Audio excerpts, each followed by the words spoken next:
ఓం నమ శివాయ. నా పేరు పాండురంగారావు. రుద్రాక్షలు వేదగణితం. 19 ముఖములు కలిగిన రుద్రాక్ష. ఇది విష్ణు స్వరూపం. అంటే ఉగ్ర రూపంలో ఉన్న విష్ణు స్వరూపం. ఉగ్ర రూపంలో విష్ణు స్వరూపము ఏమిటి అని చెప్పి అనుకుంటున్నారు. ఈ రుద్రాక్ష గొప్పతనం అదే.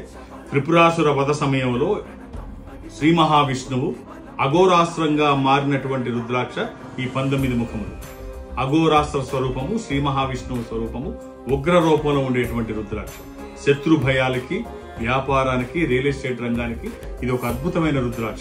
ఇది పూజలో పెట్టవచ్చు, ఒక కాంబినేషన్ లో ధరించవచ్చు, ఆ ఇంటి యజమాని వేసుకోవచ్చు. వ్యాపార సంస్థను ఎవరైతే నిర్వహిస్తున్నారో వారు ధరించవచ్చు. ఇది పైకి కనిపించే విధంగా ధరిస్తే చాలా బాగుంటుంది. శరీరానికి తగిలినా బాగుంటుంది. పైన వేసుకున్న ఈ రుద్రాక్ష ఒక అద్భుతమైన రుద్రాక్ష. ఇది జాతక పరంగా కూడా సరిపోతే ఒక అద్భుతం.